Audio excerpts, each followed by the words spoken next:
اللهم إني أسألك فعل الخيرات وترك المنكرات وحب المساكين وإذا أردت بعبادك فتنة فاقبضني إليك غير مفتون الحمد لله সমস্ত প্রশংসা আল্লাহ সুবহানাহু ওয়া তাআলার জন্য, যিনি আমাদেরকে শাওয়াল মাসের শেষ জুমায় 26তম দিবসে গত জুমার ন্যায় আবার আমাদের উপস্থিত করে দিলেন। আমরা সেই মহান রবের দরবারে দিল থেকে উঁচু কণ্ঠে শুকরিয়া আদায় করি, আলহামদুলিল্লাহ। রব্বানা লাকাল হামদ হামদান কাসীরান তাইয়িবান মুবারাকান ফীহি ইয়া রব লাকাল হামদ কামা ইয়ানবাগি লিজালালি ওয়াজহিকা ওয়া আযীমি সুলতানিক। সম্মানিত ভাইরা আমার, গত জুমায় আমরা আলোচনা শুনেছি বিশ্ব মুসলিম কেন আজকে শোষণীয়, পরাজিত, তাদের এই দুঃখ দুর্দশা বিপদ আপদ এইটা কেন মুসলমানদের কেন আসে, কি কি কারণে আমাদের এই বেধর্মীদের কাছে আমাদের মার খেতে হচ্ছে, সে সম্পর্কে আমরা বিশেষ কিছু আলোচনা কোরআন হাদিস থেকে শুনেছি। আজকে আমরা অন্য আরেকটা বিষয় আলোচনা, গুরুত্বপূর্ণ একটা আলোচনা আমরা শুনবো। তার আগে আরও একটা পয়েন্ট আমাদের বাকি ছিল, যে মুসলমানদের দুঃখ দুর্দশা এটা আসে কেন, আর একটা পয়েন্ট বলে আমরা আজকের বিষয় আলোচনা করব। আজকের বিষয় খুব একটা গুরুত্বপূর্ণ, সেটা হচ্ছে আমরা দেখেছি বর্তমান আমাদের প্রধান উপদেষ্টার কাছে নারী বিষয়ক সংস্কার কমিশনরা যে সমস্ত নীতিমালা পেশ করছে নারীদের ব্যাপারে, সেখানে কোরআন এবং হাদিসের সরাসরি দুটি সাংঘর্ষিক বিষয়, যেটা আমাদের ঈমান এবং আমল নিয়ে কথা। আমাদের মা বোনদের জাহান্নামে বানানোর জন্য, ঈমান নষ্ট করে তাদেরকে জাহান্নামের দিকে ঠেলে দেওয়ার জন্য যে সমস্ত প্রস্তাব দিয়েছে, তার মধ্যে দুইটা প্রস্তাব যেটা সরাসরি কোরআন হাদিস বিরোধী। আমাদের স্ত্রী, আমাদের বোন, আমাদের মেয়েদেরকে যদি আমরা কোরআন হাদিস নিয়ে ওই বিষয়ে সচেতন না করি, তাহলে তারা তো জানবে না। এটা আমাদের জানতে হবে, অপরকে আমাদের জানাতে হবে। যেহেতু আমাদের জীবন চলে যাক, কিন্তু ঈমান নষ্ট করা যাবে না। সব চলে যাক, কিন্তু ঈমান নষ্ট করা যাবে, কখনো আমাদের ঈমান নষ্ট করা যাবে না। সাহাবীরা কি করছে, জীবন চলে যাচ্ছে, পরিবার সন্তান সব চলে যাচ্ছে, ঈমান দেয় নাই। ঈমান দেওয়া যাবে না, কারণ আমাদের আখিরাতটাই বড়। নারীবাদীরা নারীদের অধিকারের নাম করে মুসলিম নারীদেরকে পথভ্রষ্ট করে যে জাহান্নামে বানাচ্ছে, এটা আমরা বুঝি না। এজন্য আমরা এটা আজকে বলবো। দুটো বিষয়, শিরোনামটা আগে বলি। প্রথমে তারা যেটা বলে, যে সুপারিশমালা দিয়েছে যে শ্রম আইন সংশোধন করে যারা যৌনকর্মী তাদেরকে শ্রমিকের মর্যাদা দিতে হবে। নাউজুবিল্লাহ বলেন। চিন্তা করছেন কোথায় যাচ্ছে? ওরা যদি শ্রমিকের মর্যাদা পায়, তাহলে সমাজে বিয়ে বলে কিছু থাকবে? সবাই তো ওইখানে যে সময় কাটাবে। সেটা বলবো সামনে কোরআন হাদিস থেকে। আর একটা বিষয়, যারা বিবাহিত পুরুষ, তাদের মানসিক শারীরিক চাহিদা পূরণ করার জন্য যদি স্ত্রীর সম্মতি না থাকে, তাহলে তারা ধর্ষক বলে বিবেচিত হবে। চিন্তা করছেন? আসেন কোরআন কি বলে, হাদিস কি বলে, আমরা এই সমস্ত নারীবাদীদেরকে আমরা কিছু কঠিন জবাব দিতে চাই কোরআন হাদিস থেকে। আল্লাহ রাব্বুল আলামিন আমাদের সেইগুলো আজকে আমরা আলোচনা শুনবো। গত জুমায় যেখানে আমরা আলোচনা শেষ করছিলাম, সেটা আগে বলি, যে আমাদের এই দুঃখ দুর্দশা এটা কেন আসে। আমাদের মুসলিমদের শোচনীয় পরাজয়ের যত কারণ গত জুমায় বলছি, শেষ নাম্বার আমাদের উপরে দুঃখ দুর্দশা আসে এইটা আমাদের পরীক্ষা করার জন্য। আমাদের জানমালের ক্ষতি হয়, বিপদ আপদ মুসিবত আসে, এইটা আমাদের কি জন্য? পরীক্ষা করার জন্য এবং ঈমান আরো মজবুত করার জন্য। যে যত ইমানের বেশি দাবি করবে, ইমানদার দাবি করবে, তার জীবনে তত পরীক্ষার সম্মুখীন হতে হবে। আচ্ছা, নবীরা, আমাদের নবী থেকে শুরু করে প্রত্যেকটা নবীকে জাতিরা নির্যাতন জুলুম কি কম করছে? নবীদের পর্যন্ত আগুনে ধরাই দিছে। চিন্তা করছেন? আল্লাহু আকবার। তাহলে সেই তুলনায় আমাদের উপর বিপদ আপদ আসে নাই। কোরআন বলে, আল্লাহ রাব্বুল আলামিন বলেন যে ওয়ালা নাবলুওয়ান্নাকুম বিশাইইম মিনাল খাউফি ওয়াল জুই ওয়া নাকসিম মিনাল আমওয়াল ওয়াল আনফুসি ওয়াস সামারাত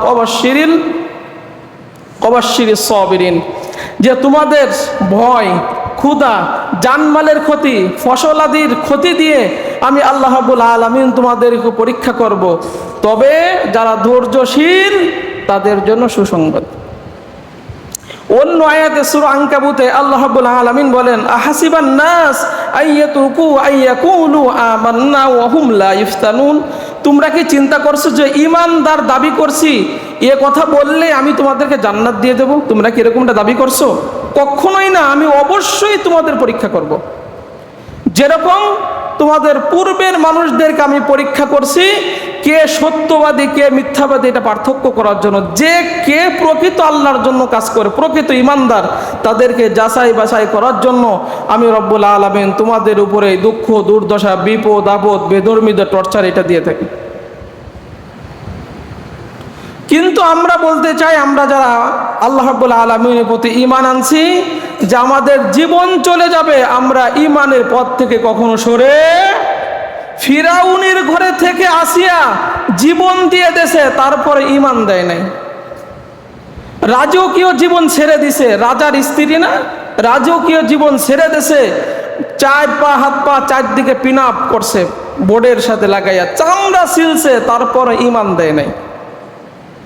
তোমাকে আমি স্রষ্টা মানি না, স্রষ্টা একজনকে মানি, তিনি কে? আল্লাহ রাব্বুল আলামিনকে। চিন্তা করছেন? এই জন্য আমাদের উপরে দেখেন মুহাম্মদ রাসূলুল্লাহ সাল্লাল্লাহু আলাইহি ওয়াসাল্লাম বলেন, এই যে বিপদ আপদ আসে না তোমাদের উপরে, একজন মুমিন বান্দার পায়ে যদি কাটা ফোটে, একজন মুমিন বান্দা যদি মাথা ব্যথা করে, অসুস্থ হয়, এই যে মুমিন বান্দা যে কষ্ট পায়, এর বিনিময়ে আল্লাহ রাব্বুল আলামিন তার গুনাহ মাফ করে দেয়। সুবহানাল্লাহ, সুবহানাল্লাহ। তাহলে আমরা যে জুলুম নির্যাতনের শিকার হচ্ছি, দুনিয়ায় আমাদের সাময়িক কষ্ট, আখিরাতে আমাদের সুখ আর সুখ, এর বিনিময়ে আমরা সুখ পাবো।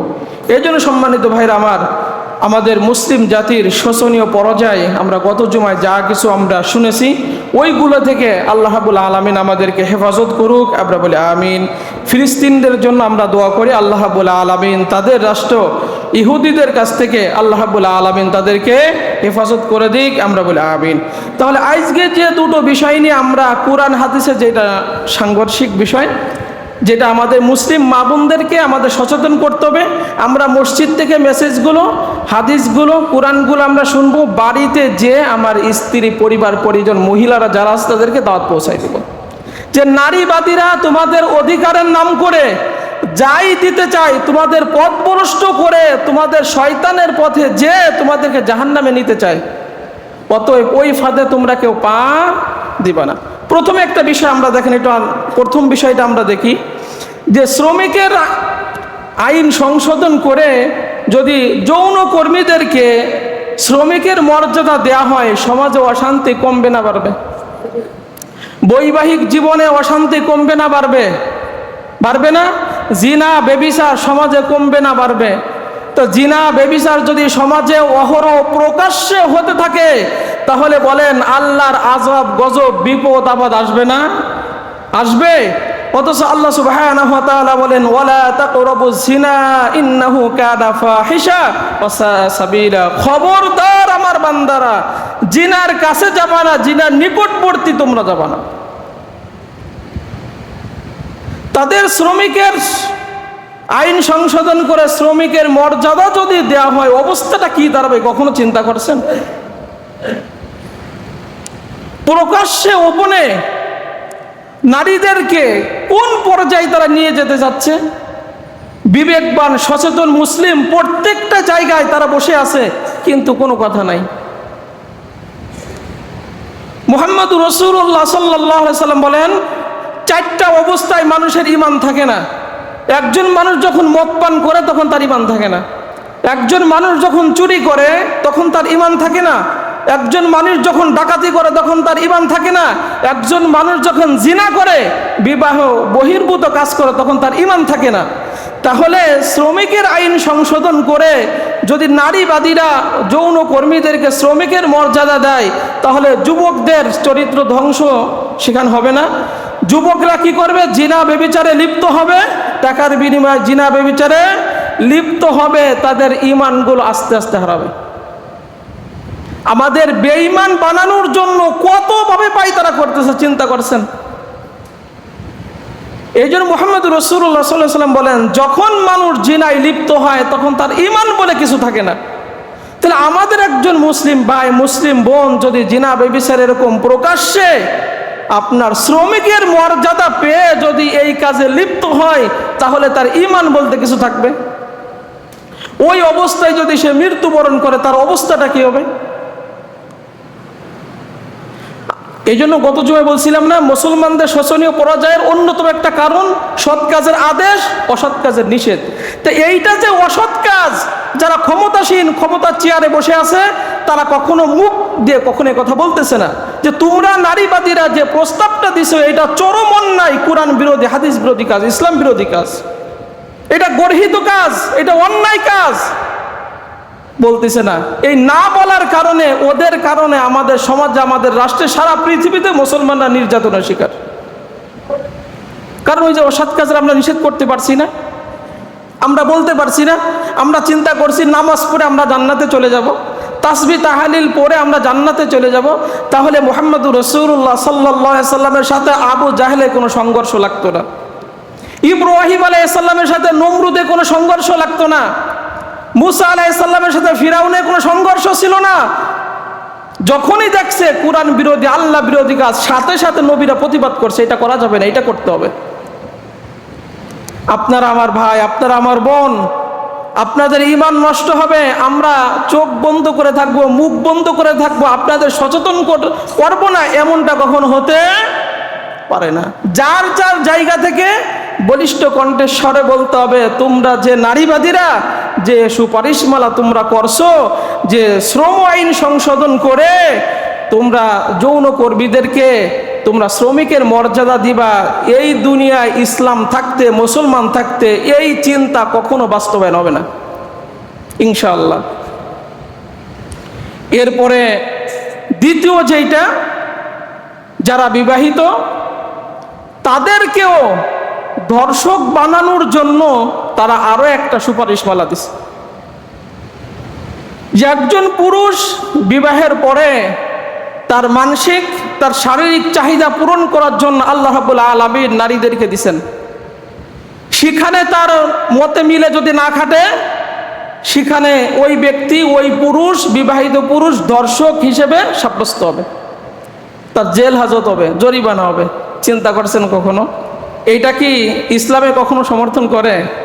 আল্লাহ রাব্বুল আলামিন কুরআনুল কারীমে সূরা আরাফের 189 নম্বর আয়াতে বলেন যে হুয়াল্লাযী খালাকাকুম মিন নাফসিন ওয়াহিদাতিন ওয়া জাআলা মিনহা যাওজাহা লিয়াসকুনা ইলাইহা। আমি আল্লাহ রাব্বুল আলামিন তোমাদের এক ব্যক্তি থেকে, এক পুরুষ থেকে আমি আল্লাহ রাব্বুল আলামিন তোমাদেরকে বানিয়েছি। এরপর ওই পুরুষের বাম পাঁজরের হাড্ডি দিয়া আমি আল্লাহ রাব্বুল আলামিন, বাঁকা হাড্ডি দিয়া তোমাদের জীবন সঙ্গিনীকে আমি আল্লাহ রাব্বুল আলামিন বানিয়েছি। আমরা বললাম, রব্বুল আলামিন আমাদের পাঁজরের হাড্ডি দিয়া আপনি আমাদের জীবন সঙ্গিনীকে কেন বানালেন? আল্লাহ রাব্বুল আলামিন বলেন লিয়াসকুনা ইলাইহা, যাতে তোমরা সেখানে যে প্রশান্তি লাভ করতে পারো। আমাদের প্রশান্তির জায়গা আল্লাহ রাব্বুল আলামিন আমাদের পাঁজরের হাড্ডি দিয়ে আমাদের জীবন সঙ্গিনীকে বানায়া আল্লাহ রাব্বুল আলামিন শারীরিক মানসিক প্রশান্তির ব্যবস্থা করে দিলেন। আর নারীবাদীরা সেখানে আমাদেরকে ধর্ষক হিসেবে সাব্যস্ত করতে চায়। এটা সরাসরি কোরআনের সাথে যায়, কোরআন বিরোধী কথা না? মুহাম্মদুর রাসূলুল্লাহ সাল্লাল্লাহু আলাইহি ওয়াসাল্লাম, এই যে বাম পাঁজরের হাড্ডির কথা কেন বললাম শোনেন। মুহাম্মদুর রাসূলুল্লাহ সাল্লাল্লাহু আলাইহি ওয়াসাল্লাম বলেন যে নারীদেরকে আল্লাহ রাব্বুল আলামিন পাঁজরের বাঁকা হাড্ডি দিয়ে বানিয়েছেন, আর পাঁজরের উপরের যে হাড্ডি সেইটা হচ্ছে বাঁকা। অতএব তোমরা নারীদেরকে বেশি বেশি নসিহা করতে থাকো, উপদেশ দিতে থাকো, কারণ বাঁকা বস্তু যদি সরাসরি সোজা করতে যাও তাহলে ভেঙে যাবে, আর যদি এমনিতে ছেড়ে দাও বাঁকা বাঁকাই থেকে থাকবে। অতএব নারীদেরকে তোমরা নসিহা করতে থাকো, তাহলে তারা ঠিক থাকবে। নারীদের প্রতি নসিহা হলো, মুহাম্মদুর রাসূলুল্লাহ সাল্লাল্লাহু আলাইহি সাল্লাম বলেন যে দেখেন তারা কি পায়তারাটা করতেছে, আমাদের মা বোনদের ঈমান আমল নষ্ট করে জাহান্নামের দিকে কেমনে ঠেলে দিচ্ছে। মুহাম্মদুর রাসূলুল্লাহ সাল্লাল্লাহু আলাইহি সাল্লাম বলেন যে আমি যখন মিরাজের রাতে জান্নাতের গেটে দাঁড়ালাম, জান্নাতের গেটে যে দেখি অধিকাংশ গরিব অসহায় মিসকিনরা জান্নাতি, আর ধনবান যারা টাকাওয়ালা যারা পয়সাওয়ালা তারা জান্নাতের গেটে আটকে আছে, জান্নাতে যেতে পারছে না। আমি জাহান্নামের গেটে গেলাম, জাহান্নামের গেটে আমি দেখলাম যে অধিকাংশ জাহান্নামী তারাই হচ্ছে নারী। সাহাবারা জিজ্ঞাসা করলেন, ইয়া রাসূলুল্লাহ সাল্লাল্লাহু আলাইহি সাল্লাম, নারীদের কোন অপরাধের কারণে নারীরা অধিকাংশ জাহান্নামে যাচ্ছে? মুহাম্মদুর রাসূলুল্লাহ সাল্লাল্লাহু আলাইহি সাল্লাম বলেন, অপরাধ বেশি না, অপরাধ মাত্র দুইটা। কয়টা অপরাধ? অধিকাংশ নারীরা যে জাহান্নামে যাবে তার অপরাধ কয়টা? দুইটা। একটা হচ্ছে তারা স্বামীর অবাধ্য আচরণ করে, তারা বড় অকৃতজ্ঞ হয়। দেখেন, স্বামীর অবাধ্য আচরণ করে আপনার মানসিক শারীরিক আপনাকে সেখানে দিচ্ছে না, আপনাকে দর্শক বলে সেখানে সাব্যস্ত করতেছে। এই যে স্বামীর সাথে অবাধ্য আচরণ করাচ্ছে এই নারীবাদীরা, মহিলাদেরকে উস্কানি দিয়া তাদের অধিকারের নাম করে স্বামীর অবাধ্য আচরণ করাইয়া এই সমস্ত ইমানদার মুসলমানদেরকে জাহান্নামের আসামি বানাই দিচ্ছে, জাহান্নামের আসামি বানাই দিচ্ছে। অথচ মুহাম্মদুর রাসূলুল্লাহ সাল্লাল্লাহু আলাইহি সাল্লাম বলেন যে পুরুষদেরকে আল্লাহ রাব্বুল আলামিন এতটা হক দিছেন, যদি আমি কাউকে সিজদা করার নির্দেশ দিতাম তাহলে বলতাম মহিলাদেরকে তোমরা তোমার স্বামীর পায়ে সিজদা করবে, কিন্তু এটা জায়েজ নাই। মুআজ রাদিয়াল্লাহু তাআলা আনহু তিনি বলেন যে আমি সিরিয়া থেকে এসে আমি নবীকে সিজদা করলাম। নবীজি বলেন, মুআজ কি করো, আমাকে সিজদা করতেছো? বলতেছে সিরিয়ার লোকেরা তাদের ধর্মীয় গুরুকে এরকম সিজদা করে, তা আপনি তো আমাদের ধর্মীয় নেতা, আপনাকে সিজদা করলাম। মুহাম্মদুর রাসূলুল্লাহ সাল্লাল্লাহু আলাইহি সাল্লাম বলেন এইটা ইসলামে জায়েজ নাই। যদি জায়েজ থাকতো তাহলে আমি স্ত্রীদেরকে বলতাম যার স্বামী আছে প্রত্যেকে তার স্বামীকে সিজদা করবে, কিন্তু এইটা বৈধ না, এটা জায়েজ না। ওই সত্তার কসম যার হাতে মুহাম্মদুর রাসূলুল্লাহ সাল্লাল্লাহু আলাইহি সাল্লামের প্রাণ, যে মহিলারা যতক্ষণ না তার স্বামীর প্রাপ্য অধিকার আদায় করতে সক্ষম না হবে ততক্ষণ পর্যন্ত আল্লাহর কোনো ইবাদত তার আমলনামায় কবুল হবে না। যতক্ষণ পর্যন্ত একটা মহিলা তার স্বামীর প্রাপ্য অধিকারগুলো হকগুলো আদায় করতে ব্যর্থ হবে ততক্ষণ পর্যন্ত তার কোনো ইবাদত আল্লাহ রাব্বুল আলামিনের দরবারে কবুল হবে না। চিন্তা করছেন কখনো কথা? কত বড় চিন্তা! মুহাম্মদুর রাসূলুল্লাহ সাল্লাল্লাহু আলাইহি ওয়াসাল্লাম এই হাদিসে বলেন যে একজন মহিলা যদি দুলনায় থাকে সেখানেও যদি তার স্বামী তার চাহিদা পূরণ করতে চায়, স্ত্রীর উচিত তারটাকে সাড়া দিয়ে তার চাহিদা পূরণ করা। কারণ মুহাম্মদুর রাসূলুল্লাহ সাল্লাল্লাহু আলাইহি ওয়াসাল্লাম বলেন, কোন স্ত্রী যদি তার স্বামীকে খুশি রেখে মারা যায়, এই খুশির বিনিময়ে আল্লাহ রাব্বুল আলামিন নিঃসন্দেহে ওই মহিলাকে জান্নাতি বানাই দিবেন। সুবহানাল্লাহ, সুবহানাল্লাহ। আর নারীবাদীরা আমাদের মা বোনদেরকে উস্কিয়ে দিয়ে, ওরা প্রস্তাব দিয়ে, ধর্ষক বানিয়ে স্বামীর অবাধ্য আচরণ করাতে বাধ্য করতেছে সেখানে। চিন্তা করছেন কখনো? মুহাম্মদুর রাসূলুল্লাহ সাল্লাল্লাহু আলাইহি সাল্লাম বলেন, স্ত্রীদেরকে বলেন, শোনো, তোমার স্বামী যদি তোমাকে রান্না করা অবস্থায় ডাকে তারপরও রান্না রেখে তার ডাকে তোমার সাড়া দিতে হবে। এইটাই ইসলামের নিয়ম। অতএব তার অবাধ্য আচরণ কখনো করা যাবে না। এরপরে মুহাম্মদুর রাসূলুল্লাহ সাল্লাল্লাহু আলাইহি সাল্লাম বলেন যে কোন পুরুষ যদি ঘুমানোর জন্য তার বিছানায় তার স্ত্রীকে ডাকে, সে যদি না আসে তাহলে আসমানে যত ফেরেশতা আসে সমস্ত ফেরেশতারা তাকে লানত দিতে থাকে, বদদুয়া দিতে থাকে। আর কোন স্ত্রী তার স্বামীকে রেখে অন্য জায়গায় যদি রাত্রে যাপন করে তাহলে মুহাম্মদুর রাসূলুল্লাহ সাল্লাল্লাহু আলাইহি সাল্লাম বলেন তার আসমানের যত ফেরেশতা আছে সব তাকে বদদুয়া করতে থাকে। অনেক সময় এরকম দেখবেন, এরকম হয় যে রাগারাগি করে ভেজাল বাজায়া কি করছে, একই ঘরে রুম আলাদা, মুহাম্মদুর রাসূলুল্লাহ সাল্লাল্লাহু আলাইহি সাল্লাম বলেন, তুমি যে বিছানা চেঞ্জ করলে অন্য রুমে অভিমান করে থাকলে আসমানের যত ফেরেশতা আছে সব তোমার উপর সারা রাত বদদুয়া দিতে থাকে। স্বামীর অনুমতি ব্যতীত কোনো স্ত্রী যদি ঘর থেকে বের হয়ে অন্য কোথাও যায়, যেটা স্বামীর নলেজে নাই, এটা স্বামী জানে না, যতক্ষণ না সে ঘরে ফিরে আসবে ততক্ষণ পর্যন্ত যত মাখলুক আছে সব তাকে অভিশাপ দিতে থাকে।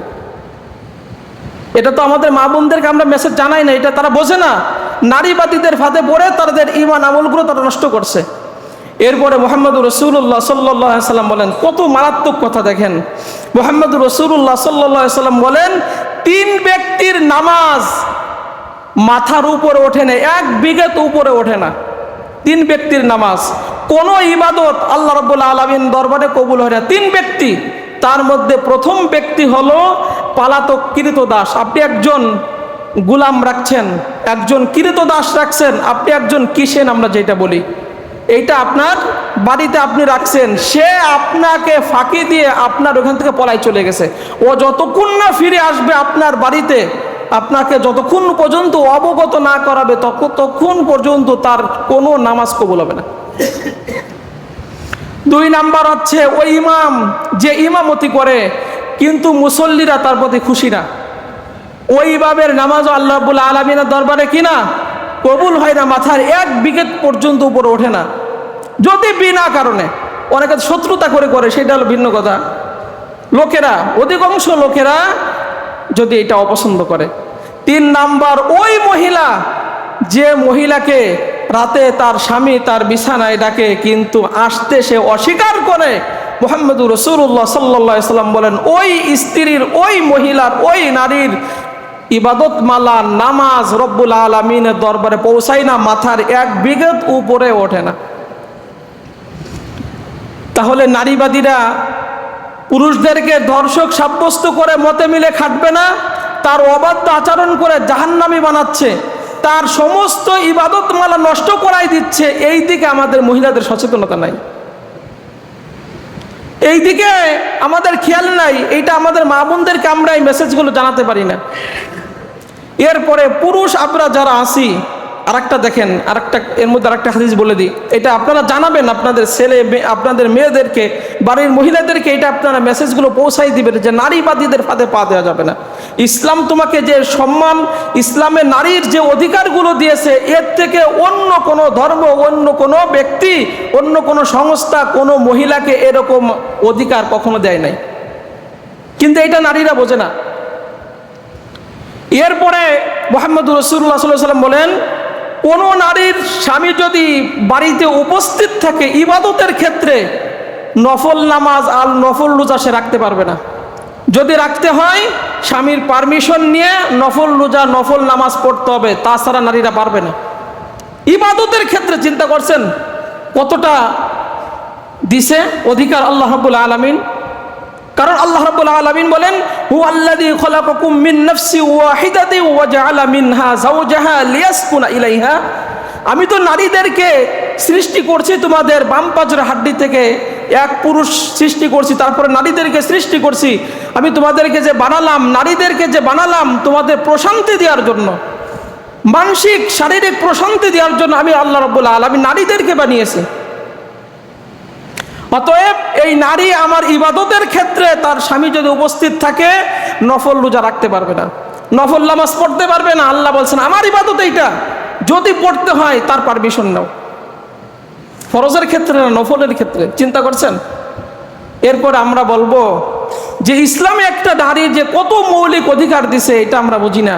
আল্লাহ রাব্বুল আলামিন আমাদের পুরুষদেরকে বলেন যে তোমরা তোমার স্ত্রীদের সাথে সদ আচরণ করো, ওয়াশিরুহুন্না বিল মারুফ, তাদের সাথে সদ্য ব্যবহার তোমরা করো। কারণ নবীজি বলেন শ্রেষ্ঠ ব্যক্তি, শ্রেষ্ঠ পুরুষকে জানো, যে ব্যক্তি তার স্ত্রীর সাথে ভালো আচরণ করে ওই ব্যক্তি আসে শ্রেষ্ঠ পুরুষ। আমরা অনেক পুরুষ আছি স্ত্রীদেরকে শুধু পিটাই, তাদের সাথে ভালো ব্যবহার আমরা করি না। নবীজি বলেন তুমি সবচাইতে নিকৃষ্ট পুরুষ। উত্তম পুরুষ হলো যে ব্যক্তি তার স্ত্রীর নিকট ভালো, স্ত্রী সার্টিফিকেট দেয় আমার স্বামী ভালো। আপনি বাইরে গেছেন, একটা আইসক্রিম নিয়ে যান, একটা চকলেট নিয়ে যান, এমন কিছু তার জন্য নিয়ে যান যে আপনার প্রতি সে খুশি হয়ে যায়।